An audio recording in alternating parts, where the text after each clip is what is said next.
Um, Welcome to launch. I see that we have a handful of people in the room. Hopefully we'll get a few here because we had, I don't know, a dozen or so RSVP'd on the event. So hopefully some people are just moving a little slower this morning, afternoon, whatever it is. Yep.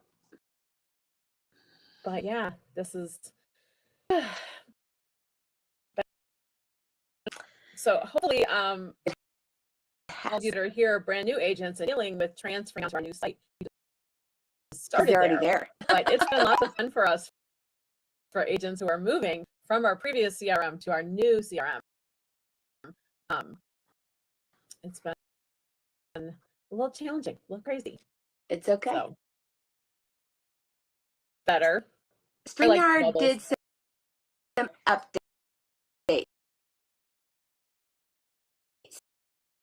Is all I'm thinking. Yeah, memo for something that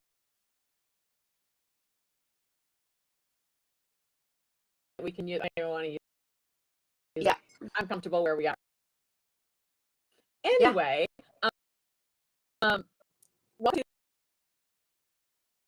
to launch. I see that we have a handful of people in the room. Hopefully we'll get a few more in here because we had, I don't know, a dozen or so RSVP'd on the event. So hopefully some people are just moving a little slower this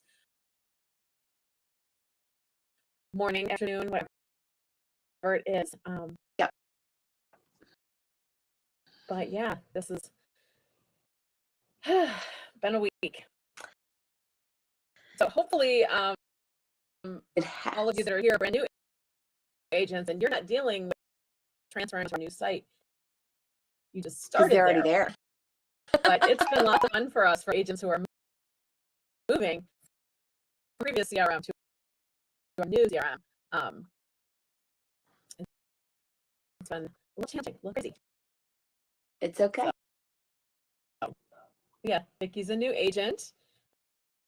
I know Ricky's here a little bit, but she's a new to Gateway agent too. So anyway, all right. So today we're going to be talking about how to qualify your clients. And qualifying your clients is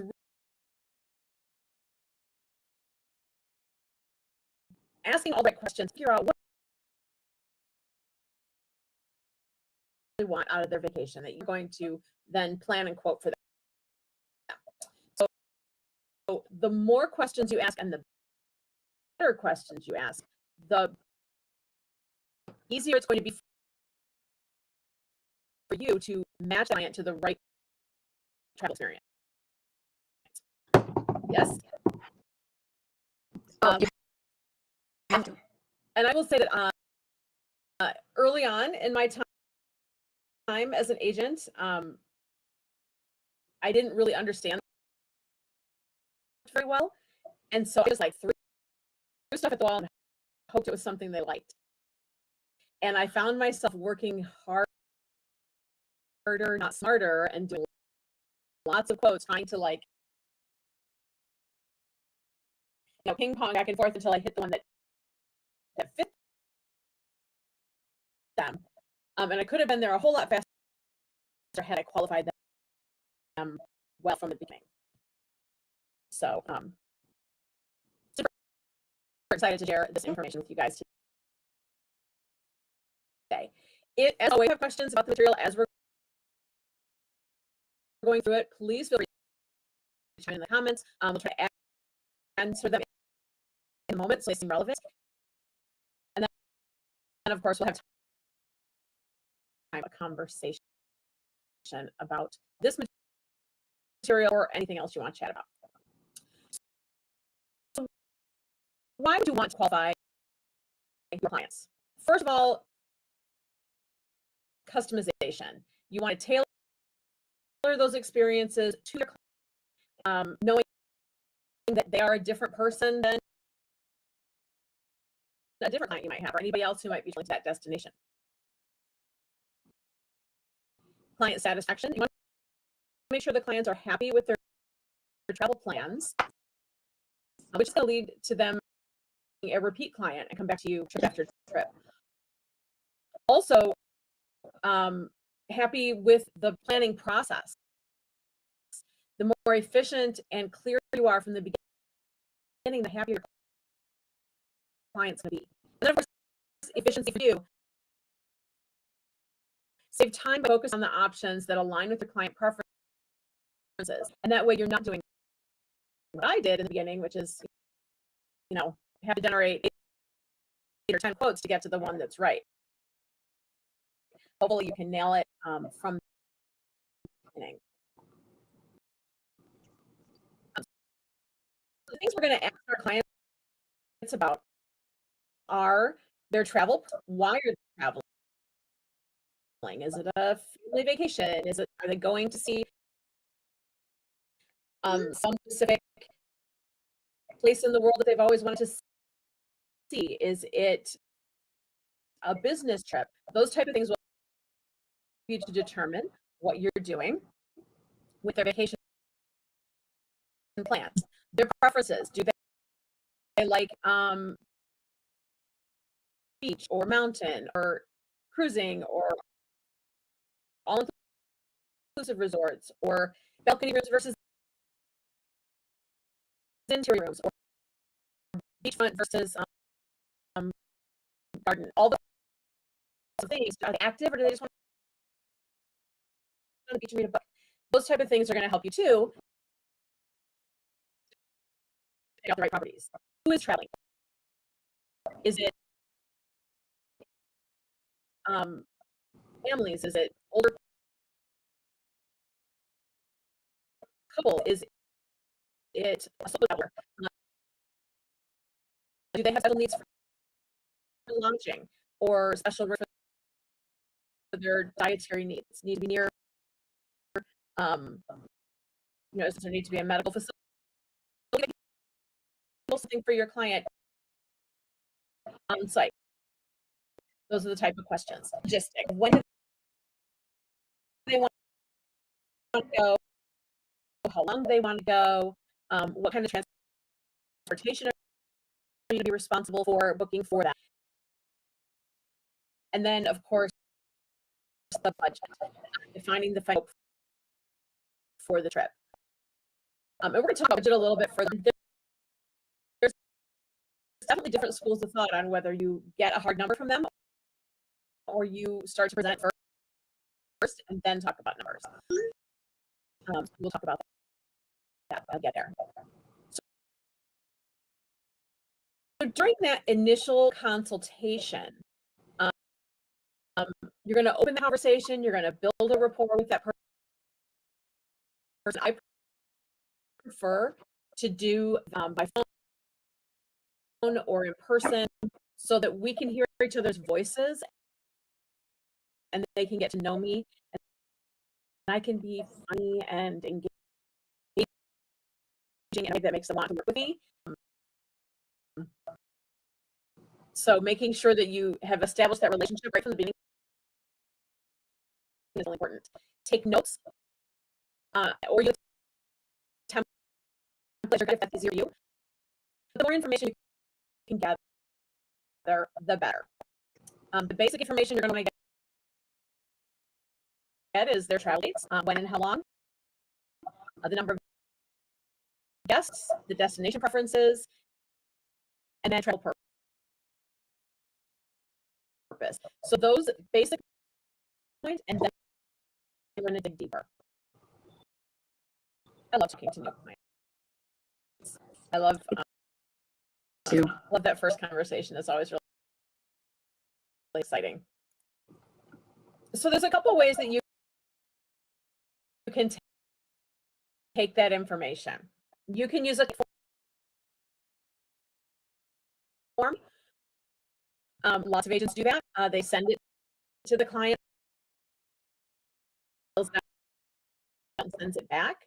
I believe in short order, we're going to have an electronic version through our CRM that you can send to the client, fill it out, and send it back to you. And that's efficient, it's consistent, it's standardized, and it provides documentation on a form that you can file somewhere, that you can refer back to. It can feel a little impersonal, may lead to misinterpretations because people don't always answer the questions the way you intended the question to. And then it does lack immediate interactions. You're not having that conversation. You're not getting, "Ooh, what did you mean?" I picked up in that way. You can also do it with in-person conversations where you sit down with them over coffee or over the phone, and of course, build rapport. You have a flexible discussion that goes in different directions. And it does capture their emotional cues. So if you're sitting across from them at a coffee table or a coffee shop, you can see what their facial expressions are, what their body language is. Yeah. Indicate to you where they are in the process as you're suggesting things. If you see split arms, then you're going to see that that's not the right course for you. If they're leaning in and they're engaged, then you're going to know, "Ooh, I'm on the right track." Tons of doing it that way, it can be more time consuming. It can be inconsistent, meaning that every single of those conversations is going to be different, and it's going to lack immediate written record. So you need to take forms to be efficient, to get a quick answer, and a standardized answer. Option for in-person conversations to personalize, but I actually use a combination of both. I don't ever send my client a form to fill out. I do pride myself on having a personalized contact with my client. I'm sure Becky does too, but I do use a form to guide me in the conversation that I fill out on their behalf. So I have all their in, but it's in my handwriting. It includes my notes, and I fill out all those things. But it's not, everybody does it differently, and some people do really well with client intake forms that they clients.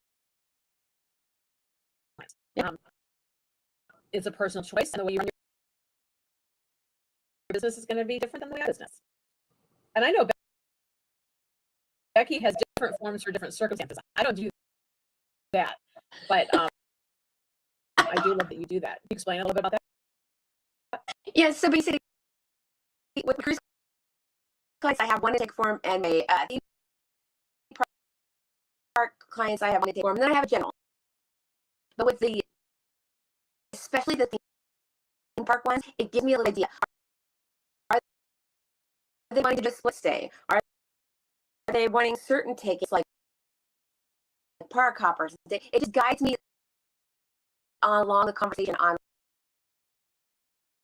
what we should think about, that, especially with theme park clients, because that's when it gets involved. Are they wanting me to make reservations for them?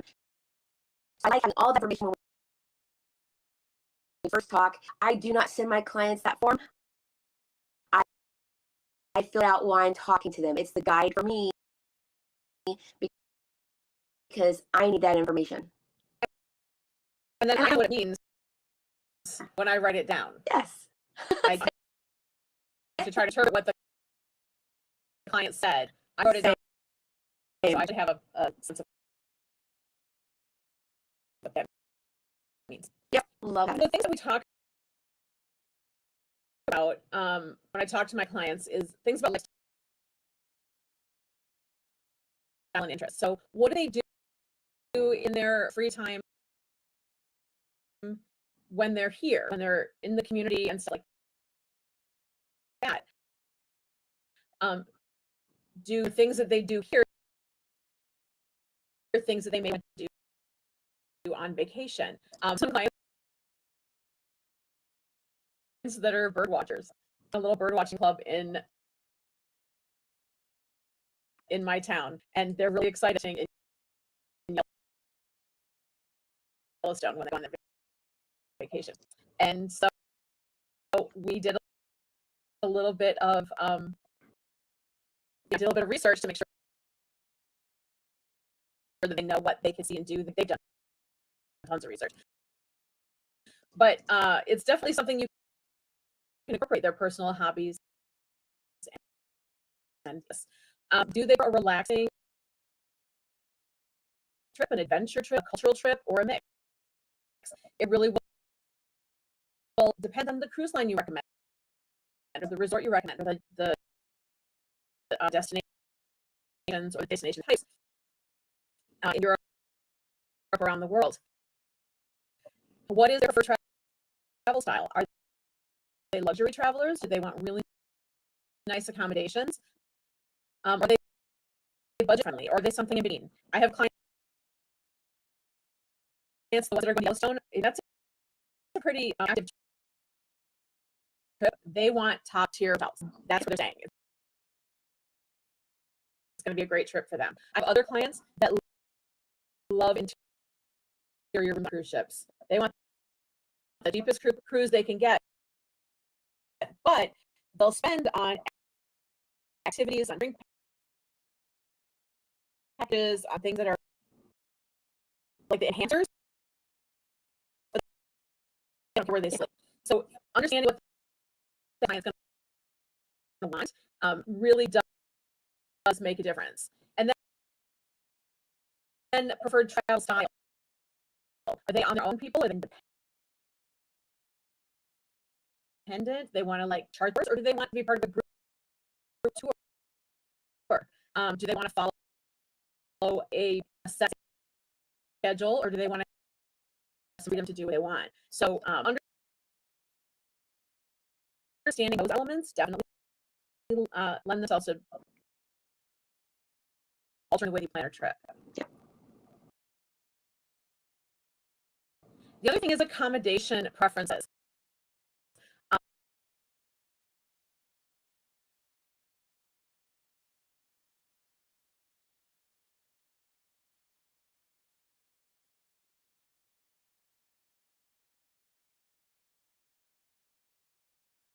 They don't want to share beds with each other.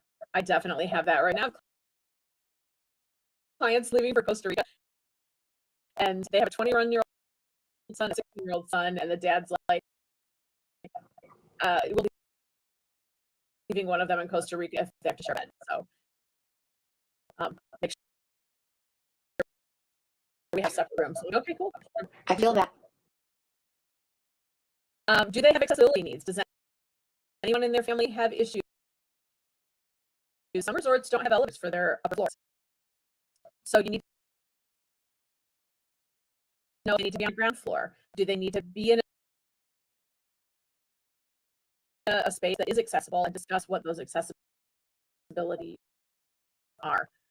Do they need an accessible cabin on a cruise ship? There are those types of rooms available, but they are limited. So make sure that you make those requests early. Do they require a refrigerator for medication or special food? Do they need a kitchen? Do they need to prep their own food? Do they luxury, moderate, or budget accommodations? Are pet accommodations needed? So those are some things that you might need to know about the place that you're them. So budget. Budget is really tricky. Nobody likes talking about money. And you have to remember as an agent that you are not booking this client from your bank account. So something that be totally outside the realm of possibility for you might be completely reasonable for your client. Something that you feel is reasonable might feel very, very excessive for your client. So you out of the picture and just quote according to their preferences. I have a client I quoted last week for a 54-night cruise.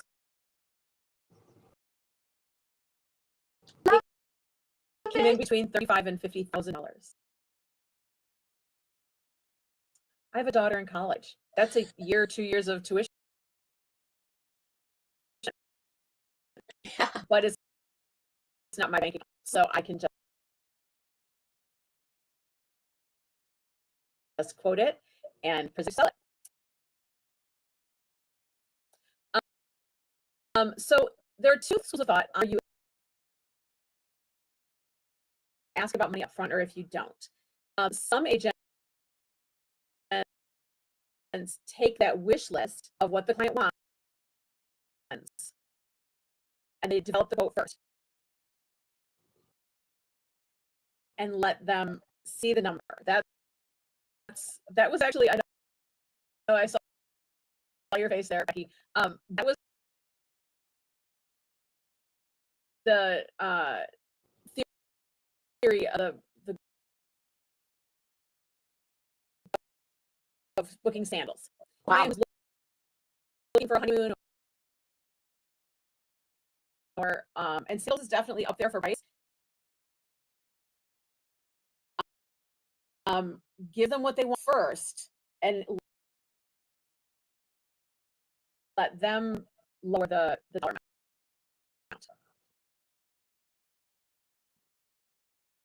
So Okay. that's interesting. It's going to vary client to client. Sometimes you can do that. Sometimes you can just come back with, here's what it costs.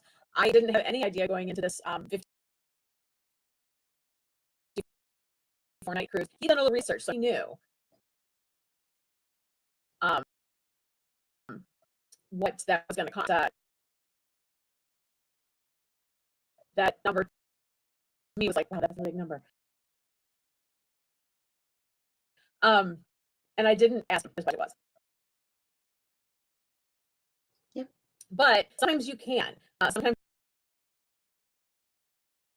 you can ask, what is the overall budget for the trip? Does that budget include flights? Sometimes you can make some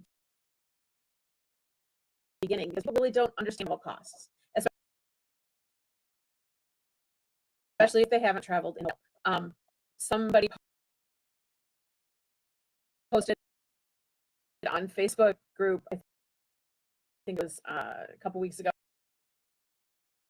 It was like, my client family of 4 wants to go to an all-inclusive resort and included $3,000. It was like, I'm not gonna get it. I don't even think that for a week for 4 people. I don't even think that cover the inclusive portion. Or they Yes, because that don't airfare. It needs to be double that. So that you can It's sticky. adjust It's a sticky expectations. Yeah, if you hear that number and you go, ooh, just so that you know, flights per person to Jamaica now are running between $500 and $100, depending on the route, depending on the stops, depending on the airline. So having that conversation can be helpful in helping you tailor it. And sometimes they won't be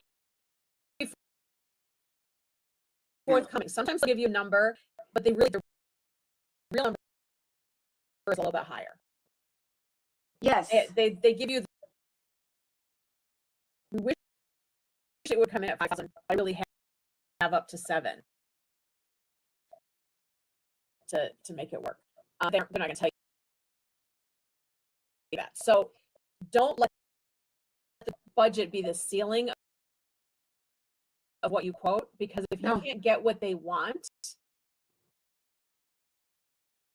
in that number, show them the cost to get what they want. Yes, And then show them something in their budget. yes. I always have the rule of three. Yep. Exactly what they want. Exactly what they want. Somewhere in the middle, and what they were thinking. Show them exactly a little bit of range. I do rule of three, and it just depends on the client. But you know, I did that with a client who had a completely unreal cruise expectations, but because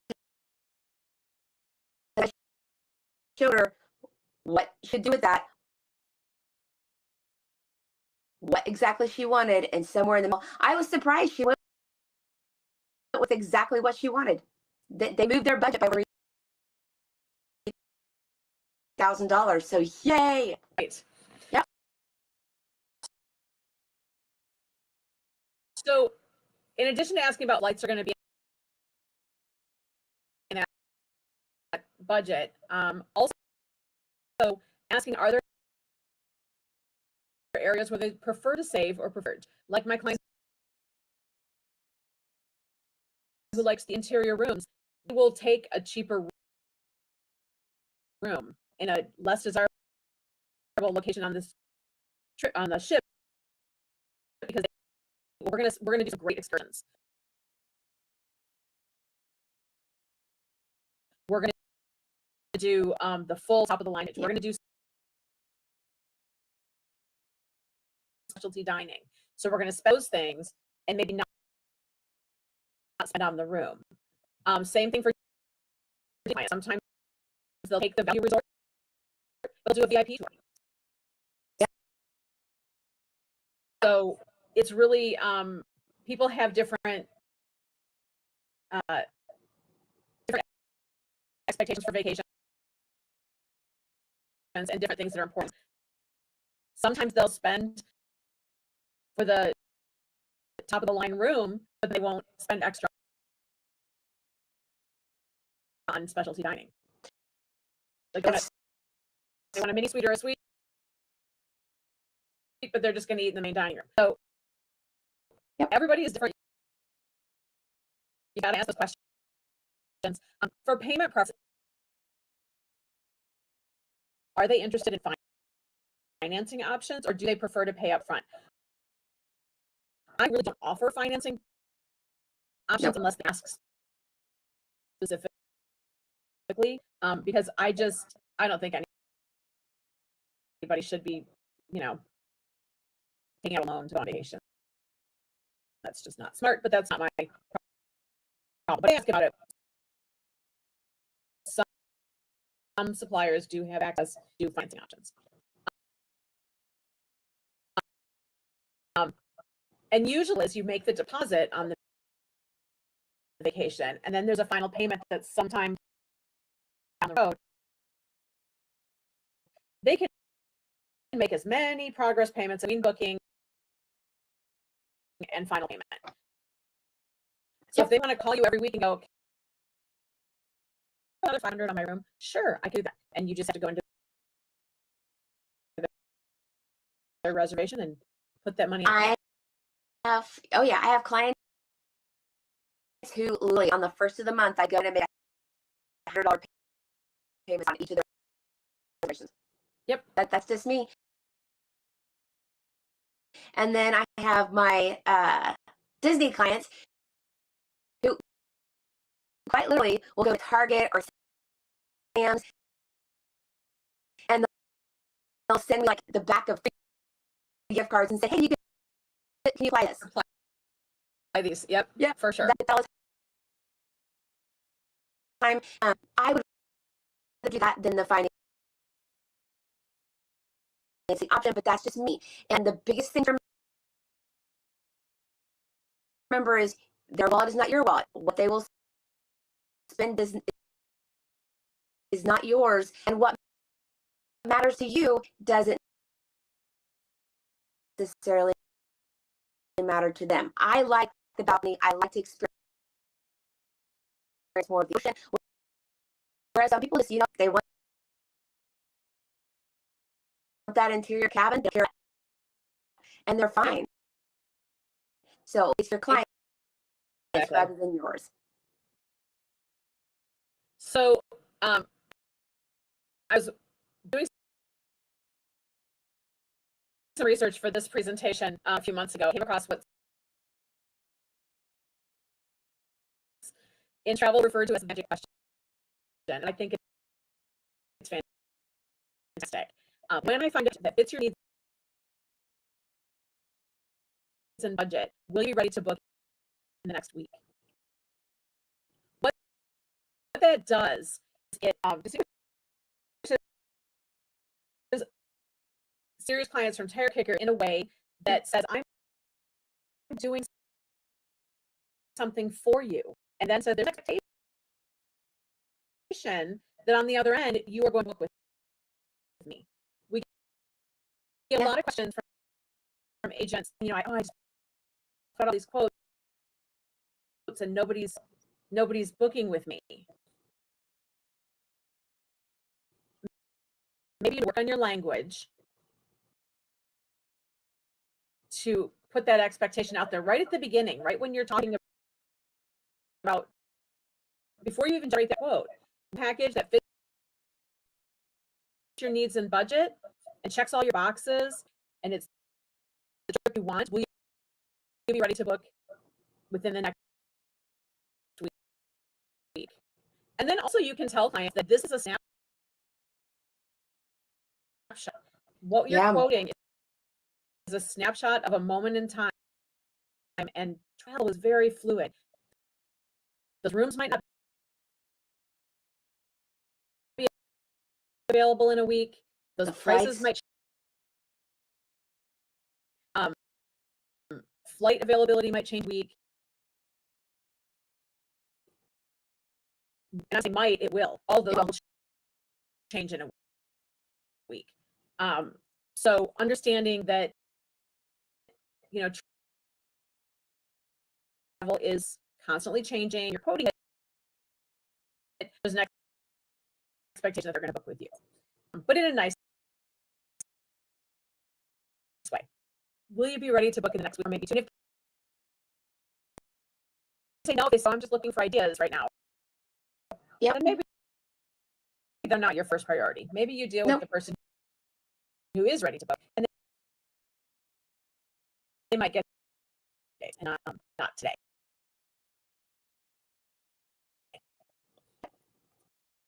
So special considerations for travelers, family and group travel. Who's traveling? Who are all the people? What is the layout of rooms going to look like? If it's 10 people, sometimes I'll get requests and it's like a cruise quote for 10 people in March, and it's okay. 10 people, is that 2 rooms? Is that 5 rooms? Is it 10 rooms? Like, what is that going to look like? How many kids? You need to get those specific, the different people who are traveling, so that you can get the right things in their quote. Are there any health or safety concerns? Do they want travel insurance? Those are important considerations. I had a client that booked Jamaica, super great resort, highly recommended resort. They were all set to go, and 2 months before their trip, the New York Times put out an article about how Jamaica is a level, whatever, for safety concern. It's in that same level for 3 years longer. And son of the spouse of the son of the lady who booked the trip, so it was and her kids and their spouses. Got all freaked out. We need to make that because it's a level 3, whatever travel. On resort properties are very safe. If you're going Yes. into downtown Kingston, you're gonna have some problems. But if you're at a 5-star resort, you're gonna be fine. So he would they had to change their trip because he had safety concerns. Wow. We moved him to Mexico. Really? Wait a minute. Exactly. Beautiful 5-star resort that was right next to a construction site that was not listed on their website. So they had an arguably less desirable experience. I had no idea that it was construction. No. Or it's not on, they don't tell you. Nope. And it was like what was available. We were trying to book it. But safety concerns are real. Some people have those things where they're just not willing to travel to places that might have some risk. You understand that before quoting for your clients. Health issues too. Every cruise line has hospital on board. Every single one. Yep. And if they can't handle the that happens, if there's a health emergency, they will have someone airlifted off, or they will return to a port. So those are considerations. Travel insurance is very important. One of the things that I talk about with clients all the time is, if you're not worried about losing the $4,000 you spent on this vacation, that's up to you. Yeah. But are you willing to take on $1,000 in health bills if something you there? And that type of insurance, we can protect their trip, and we can do the health insurance. Usually covered if you're booking it with that supplier. You can add health insurance right in there. The better insurance outside your travel insured international, who has great insurance with 3 options, like a good, better, best, and also way easier to work with than the insurance that's offered through the different suppliers. But things happen. We were Becky did an article last year. A girl and her friend were on a cruise. They were college age, rented scooters in Mexico. Some got off the path, and one girl crashed her scooter and ended up breaking her kneecap, I think, and had to have knee surgery while in Mexico to, put the patella back together. The bill was over $20,000. The hospital would her leave until the bill was paid because her insurance, or because whatever she had, does not work in Mexico. So her parents had to fly to Mexico, take out loans, and pay off medical bill so they could take her home. It's really, really risky to go into foreign countries and not have. And it's even risky inside the U.S. Sometimes your insurance that you have in your home area is not going to translate to other states. You may end up with a big bill that way. It's not that expensive to get medical only. And then if you cover the trip too, it's not that expensive. Well, and if a client uses the words to me, well, we're going no matter what. And I'm like, okay, yes, we're going to go no matter what. That's no problem. But let's also think about the other stuff. It covers on some of the luggage interference. And we did have an agent pass away on a cruise. And her trip in this is morbid. Every cruise ship has a morgue. I know that's terrifying, but yeah, and the cost that would have been to sail her body, to take care of everything, been astronomical. But because the trip insurance took care of that, and that is just not something we want to think about, but it is something for the cost. I think add medical and trip and everything was only $109 one time, and I'm like, yeah, that's more than that. I had a client that we did the paid in full thing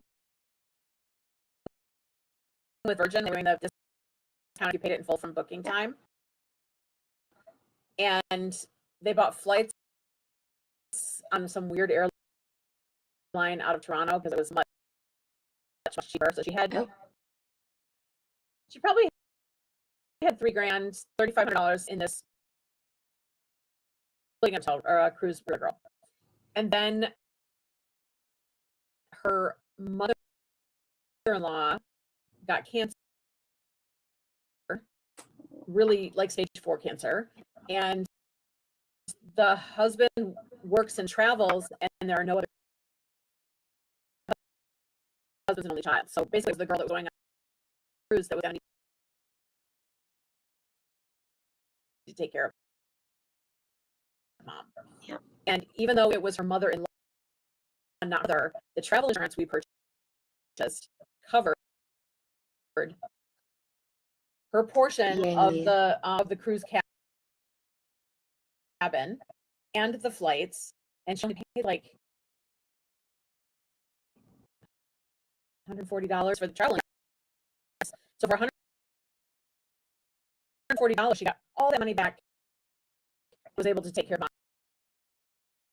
She missed the trip. She was really sad about it. Then her roommate wasn't disrupted either, because we didn't have to cancel the whole room. Just her portion was refunded, and then the friend got to stay in the stateroom that she had booked. So which is nice. It's really good to have insurance. I know that it feels like an extra cost is worth doing, and talk about it from the beginning. Don't wait till the end to add it. Try to have that conversation. Some agents use forms with their clients that they send to them that say that they acknowledge that there was a conversation had about insurance, and that they will be purchasing insurance or they will not be purchasing insurance. Yeah. And that way they can't say, you never told me I could insure this. You need to be covered as an agent to make sure that they travel insurance is available and important. Yep. Awesome. Moving on. So then once you have all that information, you are going to match with their, so you're going to take all those wish list items, all the things that they said, and then you're going to present a few tailored options. Do not feel compelled to give them 10 choices. No. Generally, I do 3, sometimes 4. I did 4 for some spring breakers this year. Excuse me, because they said Mexico or Punta Cana. So they got 2 in Mexico and 2 in Punta Cana. But in the 2 destinations. But a few tailored options. Make sure you tell them why you picked, what makes this a good match for you. It's these boxes. I had these clients, the ones that picked Punta Cana or Mexico, their must-have was a swim-up bar. If the hotel didn't, I didn't even consider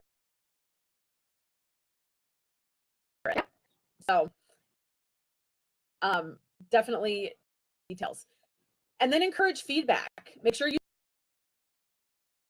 send it and tell them that this is a first pass. That these are the things I found. This is why they're great for you. I think they're great matches, but if something doesn't feel like it's hitting the mark, please let me know and I will give you other options. But Yes. Make sure that they're telling you, because you don't want to just reject it and not tell you why. You want to understand what you missed. Or maybe it's like, oh, I've been to that resort before. Would like something different. Mine was at the beginning. Yep, mine was the dates. So I put together, she gave me a range and find the best place within that. And I found that. And then she answered back, she goes, could we possibly take the next week, the first week of September instead? So that I love. So I always ask those questions, what do we like? What do we don't like? Yes. It's always good to ask for feedback. Don't ever accept just the no. Say, okay, what can we work on? Yeah. Exactly. And then, of course, handling objections. There are going to be times when they say, no, that's not what I wanted. Listen to their concerns.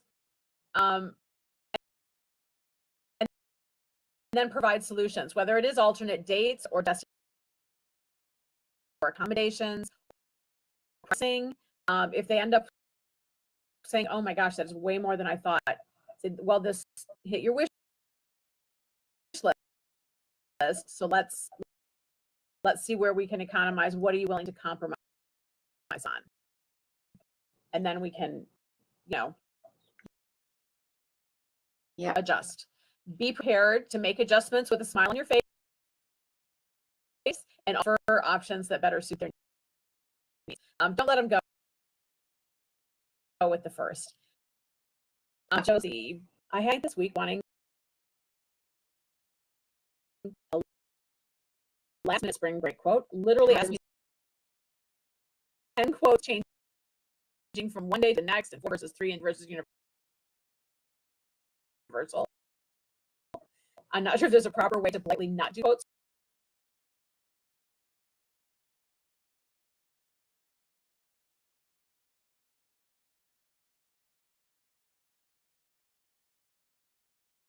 And quotes, clearly they've been looking.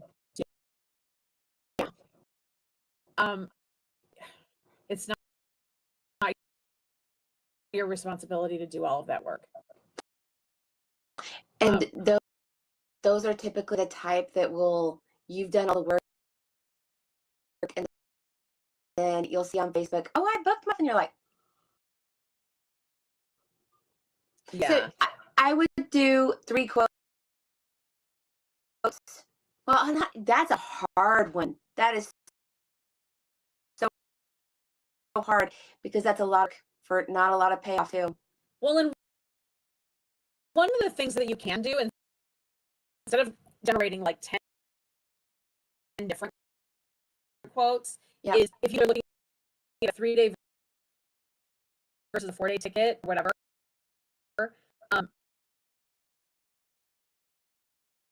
if a 3-day ticket is $200, we know it's not, but that's going to be my round number.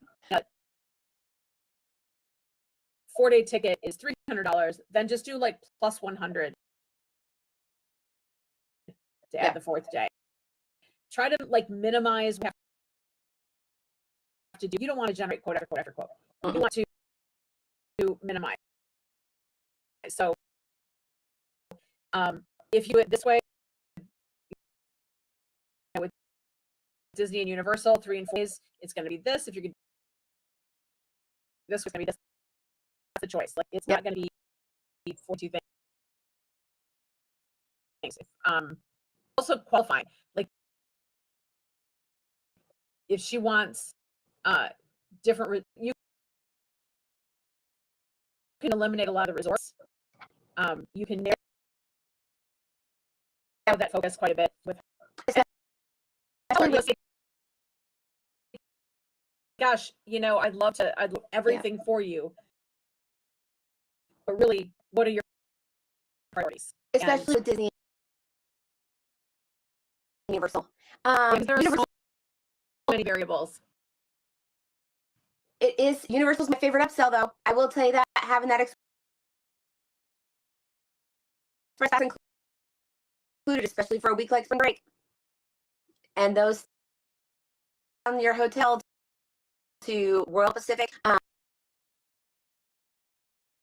Rock, and I always forget the other one, and it's the Italian one. River.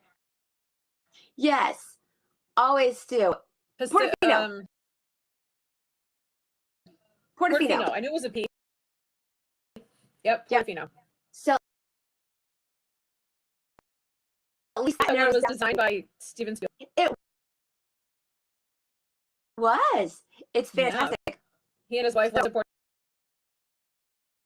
Portofino, and he had input on that resort. Yep. And it is gorgeous.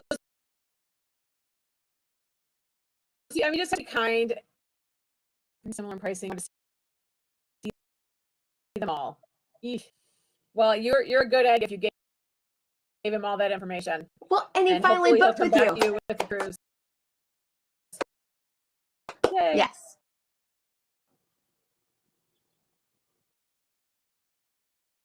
So that's hard. To summarize, qualifying your travel clients is essential for providing exceptional service as a travel agent.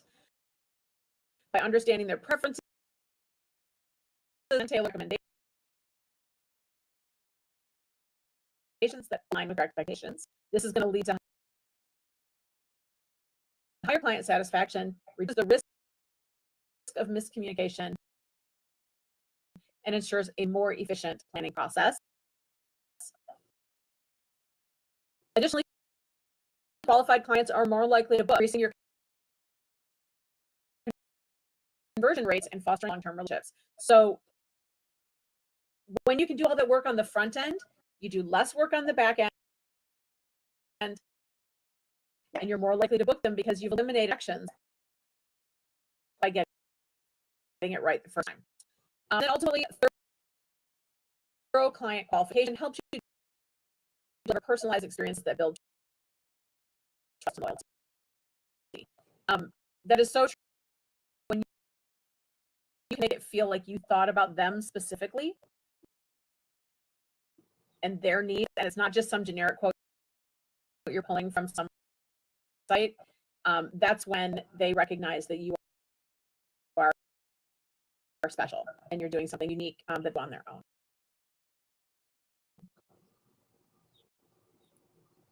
Cool. So next week, we're going to talk about researching and quoting. So once you have all this information from your client, what do you do with it?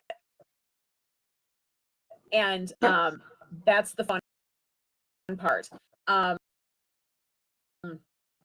So we will do that next week. I'm going to remove this. Okay, Marge, if you're booking a client, I don't. I know that my commission from my suppliers are good, and my conversion rate is pretty high, so I don't charge a fee.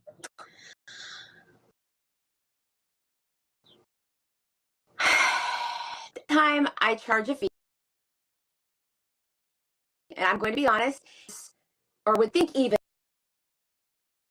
of charging a fee, because I am not on the charging a fee side, is if someone didn't book their vacation through me.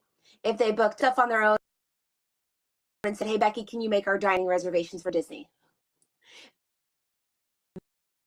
Then I'm going to think about the decision.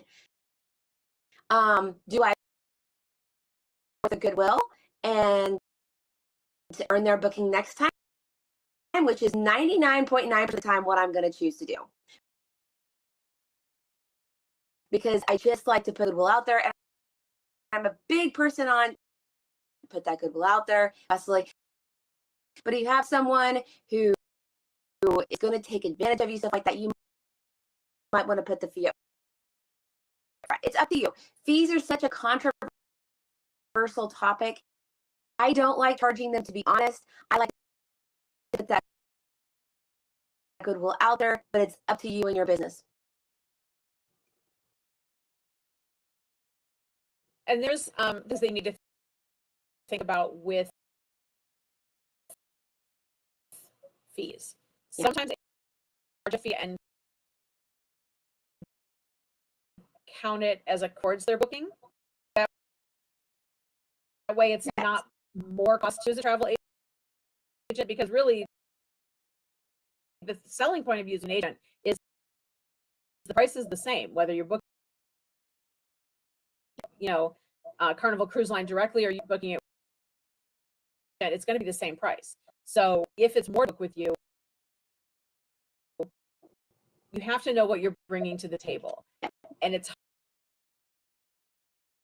hard for me as an experienced agent who's been doing this for a long time to look at a brand new agent who wants to charge fees. And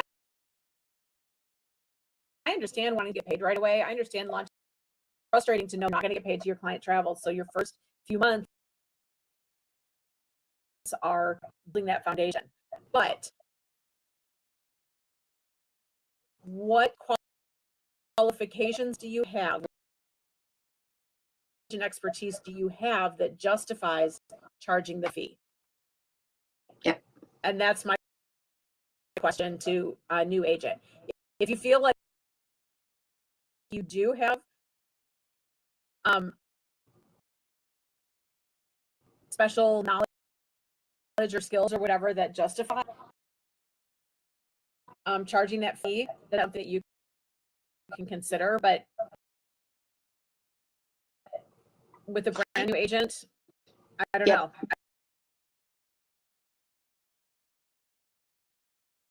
That's what I look at. Like, why would you pay for that? Come to someone like me who is experienced, who's not going to charge them a fee. Yeah, I know you can on some acts. You can add commit or add fees, things like that. But you need to realize, since that California law passed, that will show up. They will see that fee statement on their invoice. They might not look for it. They might not recognize that it's in there, but it will be on itemized. Okay, did I freeze or did you freeze? Must be. Okay. Well, my internet, we had a couple nights ago, and it's just never, it's been. I have a big jug on my front porch that has different times a year. Right now it has grease in it, and we had so much wind that it caught it and smashed it on my front porch. Oh, no. It has been wicked. It has been. It has been wicked. It's been, I think we are actually on a wind warning for the past couple days, wild. which I'm glad it rained beforehand because the wind is usually when the fire starts. So I'm like, so I'm with it. But yeah, charging fees is a personal decision. You'll just have to wear on to the concept of it. To me, especially being a new agent, I want to get as much goodwill out there in the world, because if you do that, I did do dining residence for this one couple, and they've booked with me every year since. So that one act of goodwill has complete, and they've referred people to me. Referrals are the lifeblood, and a lot of those people you'll see, like we always mention the Facebook groups. I get tagged many times in these, and I'm like, hey, I love you guys too. Yeah, So, I get tagged. yeah. My feeling is the better you are at your job, and that you understand all the elements of it, they'll book with you. They won't be tire kickers. Really good at your job. So that's understanding these. It's doing all the follow up. It's making sure that you're using the resources that you have. Things like get trained with different suppliers, understanding their booking mechanisms, using more suppliers than just VAX, because VAX is a great platform. It's a Swiss Army knife of booking, but it is not the end all be all. There are great suppliers out there that you can use to book travel for your clients and get them better experiences. So yeah, just work to be excellent, and rewards will come. They really will. They will. It's an investment. It's an investment, and sometimes it's an investment too. And you're going to get those people that say no. And I have to say, Holly said something one time to me, and it's just stuck. Bless and release. Yeah. Seriously. Don't take it personally. Do not get upset. Bless and release. And don't chase down clients that are not. Nope. Honest to gosh, if they're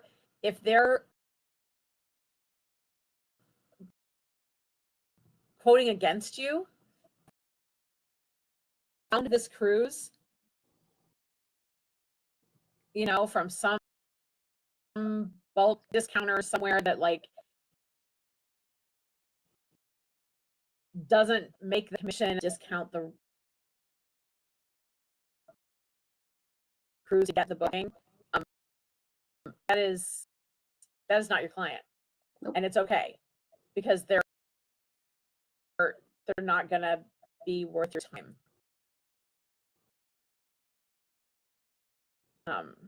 But you'll learn your conversion rate too. You learn how to weed out the tire kickers at the beginning with that mission. Are you going to be ready to book within a week or so, or whatever?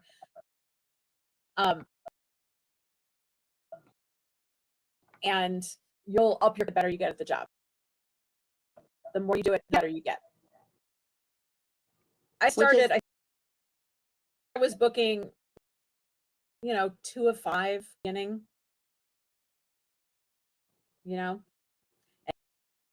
and now I'm booking probably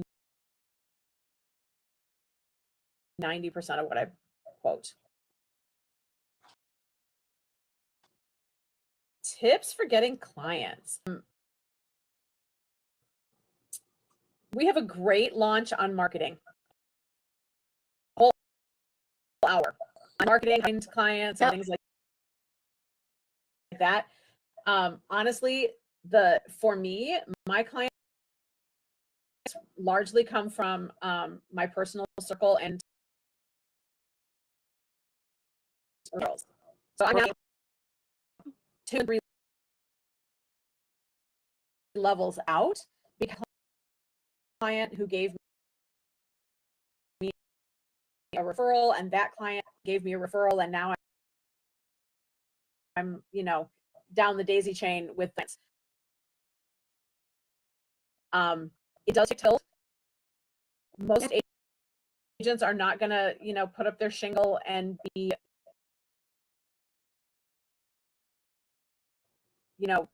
clients right away. They're not just gonna walk in your door because you say, hey, I'm a travel agent. You have to ask for business, especially with clients or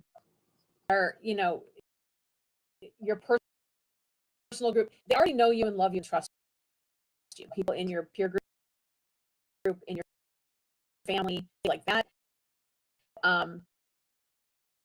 So those are the people you have to go to first. And I know it's hard, and say, I'm so excited about my business. I really would love to,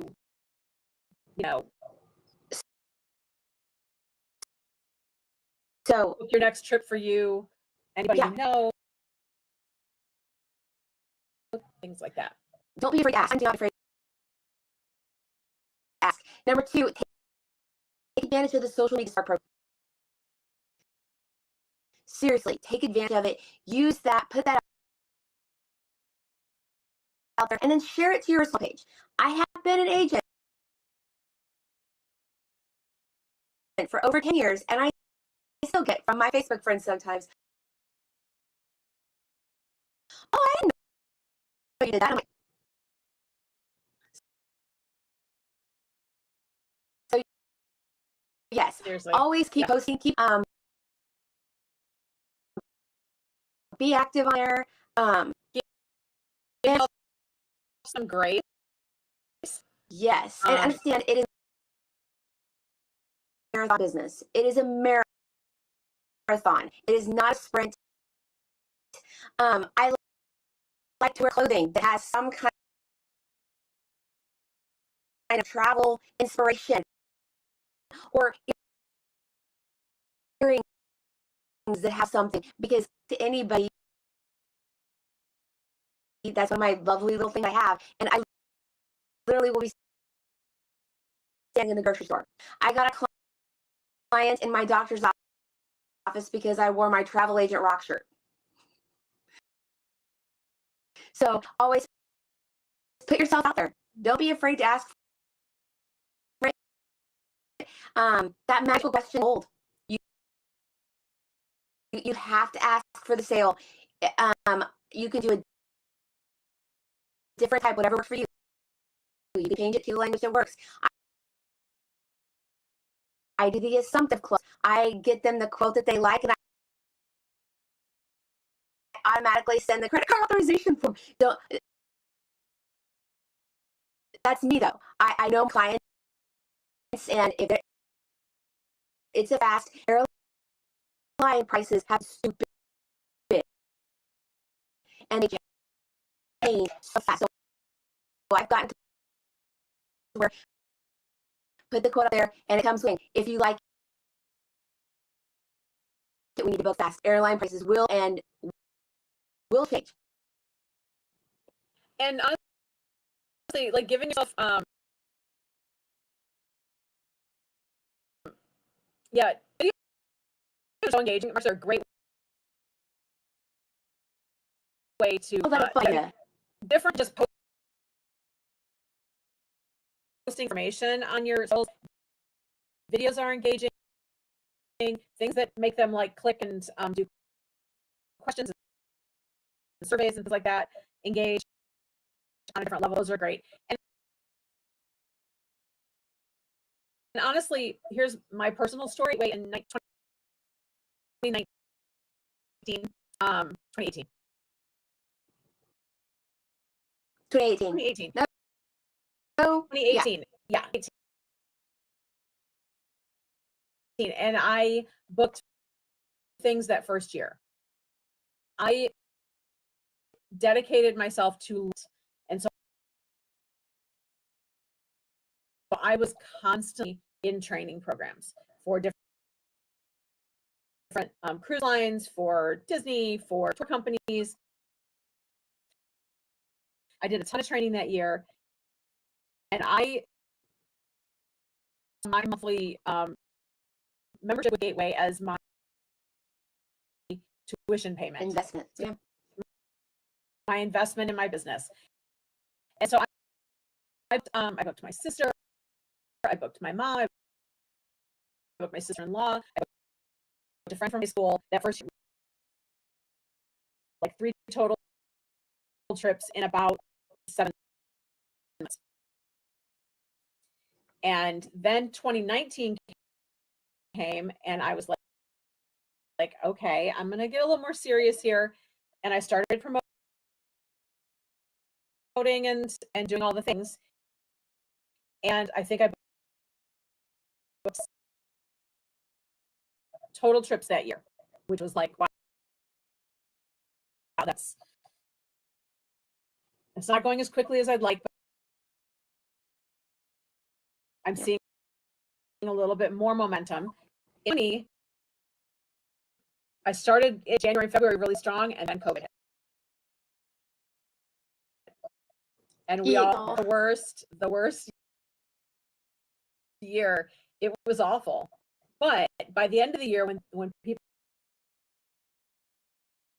started traveling again, my personal mission was I need to get paid every month. Now invested 2.5 years of monthly payments. I have not reimbursed my investment. So now I need my investment. And so my personal goal was to have something pay me every single month. I needed to have a booking that paid me every month. It doesn't seem like a lot, but I was like, if I have something every month, that'll cover my cost and I can justify moving forward. And in that year, there was one month that I almost didn't make it, and then I booked a hotel, and then I had like a $25 commission on that. But I made that my mission, and I had every month. And the next year, I was in the top 10. And the next year, I was in the top 10 at Gateway. And then last year, I was number 13, which was super close, but I didn't quite make it. And this year is going really well as well. So it takes time to build. Not an instant thing. If you stick with it, if you do the work, if you're consistent, constantly messaging, and try not to let yourself get frustrated, it will patiently. And now it's a really great thing in our family and in our life to have this business. But it's taken a little time. It's taken time to get there. Other agents somehow find great success early on. Everybody's demographics are different. Everybody's are different. Everybody's social circles are different. So understand that your journey is not going to be my journey, is not going to be Becky's journey, is not going to be somebody else's. And giving yourself grace to be you is huge. Part of it. And be willing. I was just going to do different things. I mean, if what you're doing isn't working, if the social media track isn't working, then maybe try something different. Maybe do an event like a bridal show or a business expo or something that's going to reach different people. Sorry, my phone is ringing. I have no, you're fine. That, and we do have after after launch, there is more mentorship available. Definitely use your staff. I would say the 3 things that grew my business the most. Number one, I used myself as a guinea pig in a launch. I booked those trips that I was going to book for me, and I put those out on social media, and I talked with people. So that was a big thing. Fan trips. I will tell you, my connections, not only with learning the supplier and the destination, but meeting other agents and talking to them. We've had a text chat or text since what, 2019? Yeah. Mm-hmm. So that is invaluable. And then number 3, using the marketing tools that are available to me. Seriously. The suppliers themselves have brochures, e-brochures, learning what's out there, and I'm going to put this in there. Number 4, be willing to change. Be willing to change. Yep. Have goals.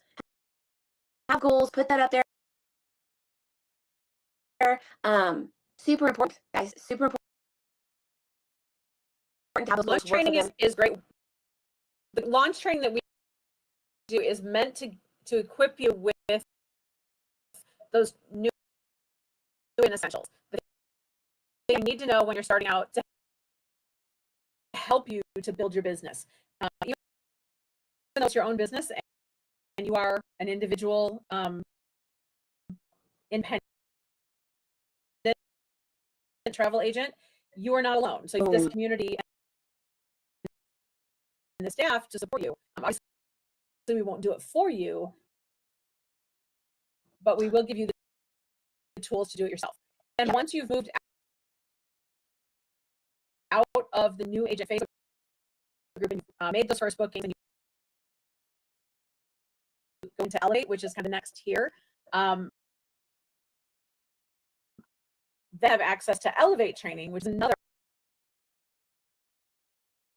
level of training that we do for our agents between like their first booking and earning their IATA card. That level of agent has access to Elevate training.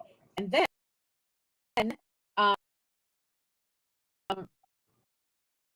the next level we ascend,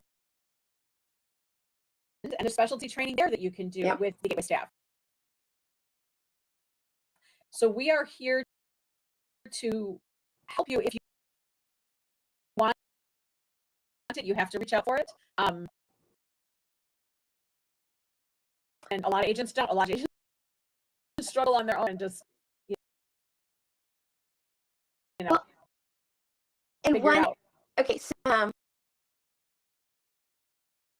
I am director of onboarding, but I also handle a lot of people with my learn about calls and talking about what we have to talk. I had agents ask me, what is the number one thing that is not utilized enough? And I simply said, me. You, honestly, guys, our staff is here to help you. Please do not hesitate to reach out. Literally, between myself and Holly, that's almost 20 years by itself. So please, ask those questions. Okay, so Cindy, the way this word, you are an independent agent. You are independent.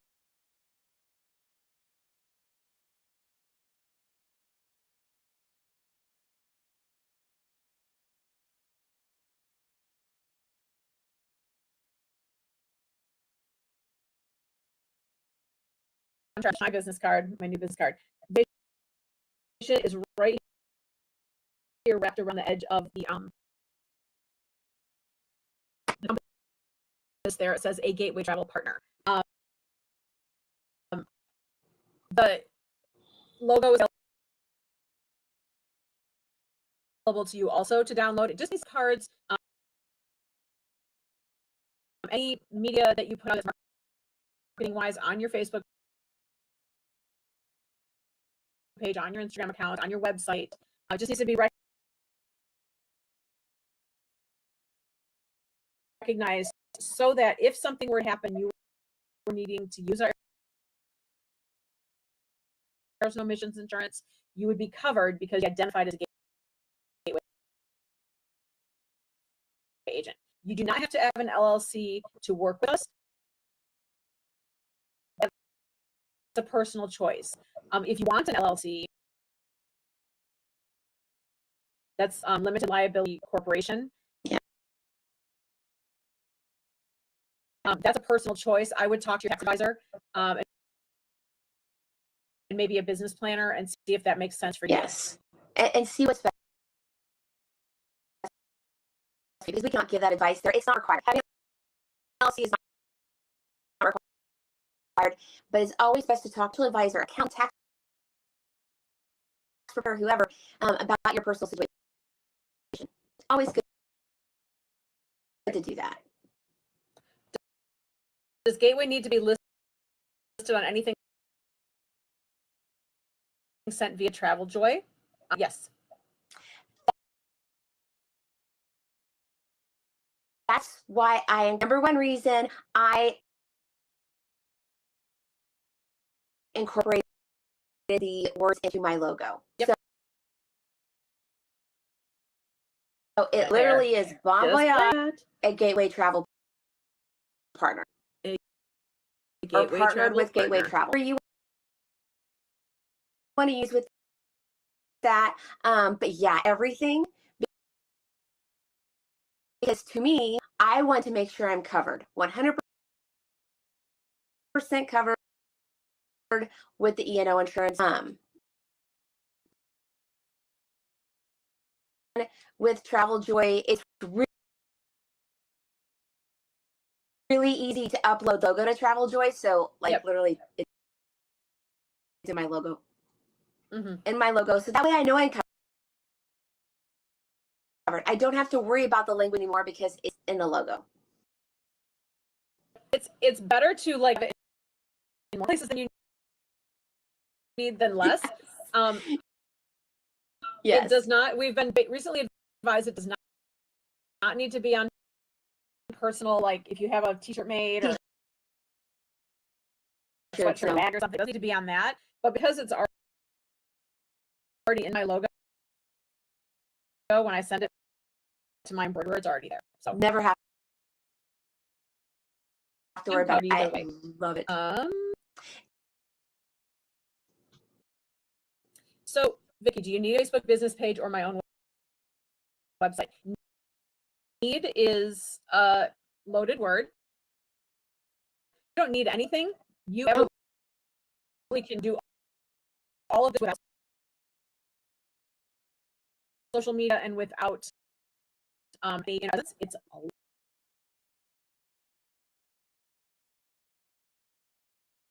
lot harder, but do it without that.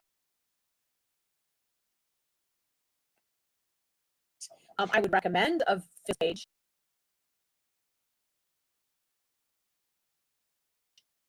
I would recommend an Instagram account. Personal website until this year. That's brand new for me. Only because I had a high-end say, do you have a website? And I was like, it's development. And I had to do it. Like I did it. And I was like, oh my gosh, I don't have a website. I don't think my website drives a lot of my business. I think most of my either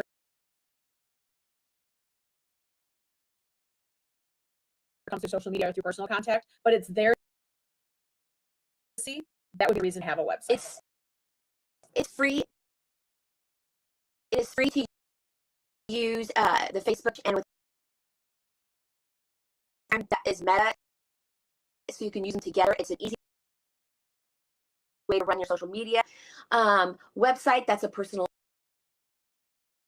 choice, but you can also use the landing page through travel leaders, guys. And that is a great way to grow your business because you can even receive from there. I see leads come in daily.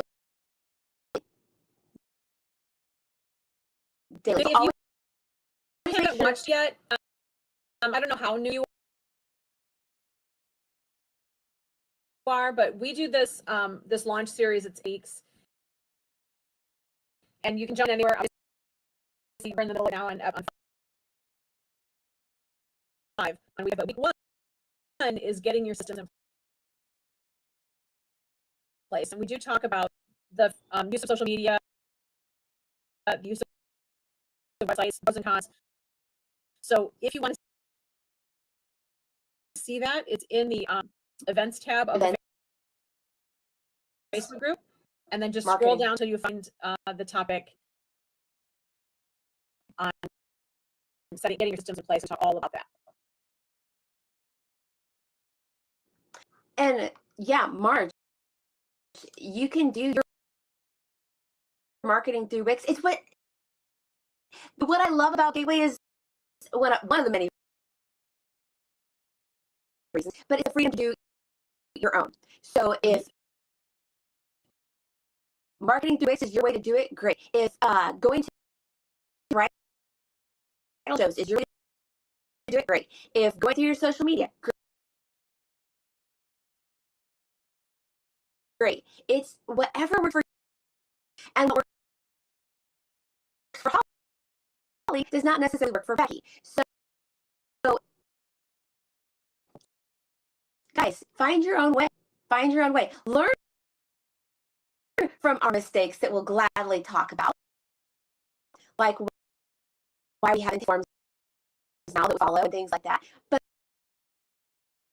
But definitely learn your own way. Do a mix of what works for you. My ADHD day is totally different than a lot of people's. So. Vicki is brand new. She's been with us 4 days. Yes, Vicki, we have great resources available for you. Absolutely. Make sure that you are taking advantage of the resources. When you're in the portal and you're starting to choose suppliers, make sure you open up each supplier, verify what their process to register, because every supplier has a way. And then check out their individual trainings. They have sometimes they're great trainings that are kind of like our training, where you have a linear start to finish with a certification at the end. Some of them just give you webinars and like PDFs and stuff like that. They don't necessarily do a program, but either way, every supplier has marketing, not marketing, training information available to you to take advantage of. It takes different forms with different suppliers, but there's lots of good information out there. Of course, the Facebook group is a great resource. You can ask questions, but you can also use that little magnifying glass feature at the top of the page and type in what you're looking for. Because if you're asking a question about how to book Jamaica, somebody else probably asked that question too. So when you search, it's going to come up previous answers that I've given that might help you out to wait for somebody to answer that. And use your support team. Use your support team. We are here for you. We are here for you. Is Travel Leads Network the one that's recommended on the portal? Yes, Travel Leaders Network is what's called a consortia is a collection of host agencies. I'm sure that when you were looking and you were joining, you may have considered other host agencies too. Our hosts belong to different sources yeah, Travel Leaders Network is one. So is one. I can't remember another one. Travel Leaders, I think, is one of the bigger ones. Lots of resources available in Travel Leaders Network. They even have something, if you go in there, with the page, they have marketing. And in the marketing, there's all content that you can access, that you can use and share and customize to yourself. And acute like lead thing you can use for social media. I think it's Monday Blues, and post pictures with travel pictures with the color blue in them. Travel Tuesday, Wednesday, Throwback Thursdays. You can do like treasures from when you were a kid, or from 10 years ago if you don't have anything available that's, because real film. And something Friday. There's anyways different topic day, and you can follow those if you want to kind of motivate you to do social media. Do a month planner with content. So much good stuff there. Links to Supplier and their marketing. Training Travel Leaders is spectacular because every Monday I get an email that says Professional Training Week. And it lists all of their trainings that's available. All of their trainings webinars, available. Tons of access. And you can really do that. And we have some mission experts, I'm just saying, with Colleen. In Michigan. Are you from Michigan, or are you just going to Michigan?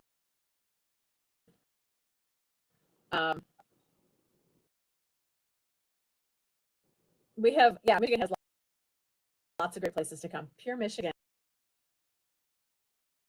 It's a great place to travel to. Yes. And Marge, if you need, or anyone needs suggestions on training, on where to find the training, let us know. Literally, there's a team. We say email us. I feel like a broken record. I do. I feel like a broken record. I literally say, I literally say we're just saying, great. I literally an email like 500 times a week. That is the truth. Yep. Okay, so we've been at about an hour. Any other questions? I'll pop them in there real quick. Otherwise, we will see you next week for researching and quoting. Researching and quoting is really one of my favorite parts of being a travel agent. I have favorite parts. I love talking to people, but I also love researching quote because that feels like the job, right? The job is figuring out vacation for people and sharing the options for them. Email new agent support at gatewaytravel.com if you need anything. You can email us. We'll answer questions.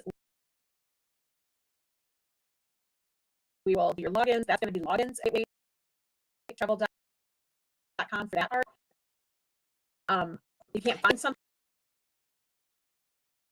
if you're looking for a particular property and you're struggling with that supplier list, because it's 120 plus suppliers in alphabetical order, it can be a little daunting to figure out where to find something. But if it's there, we'll find it for you. And if you're frustrated, please reach out. Literally, reach out because we understand your frustration. We have been there. We have been there. And you can schedule phone calls. If you want to talk through something, you can do that too. So lots of ways to get support and get help. And hopefully, the beginning is rough. The beginning, starting end, I think, is rough. It's a lot of learning. Most of us don't, pop out travel agents. We have to grow No. and build and become. And I am a completely different agent today than I was when I was a brand new baby agent in 2018. So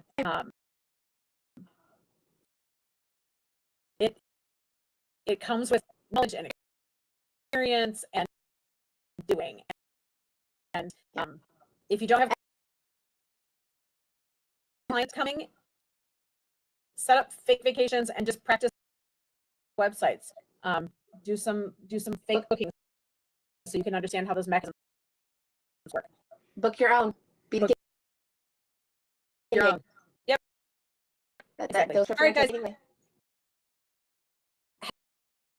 Have a wonderful week, and we will talk to you next time.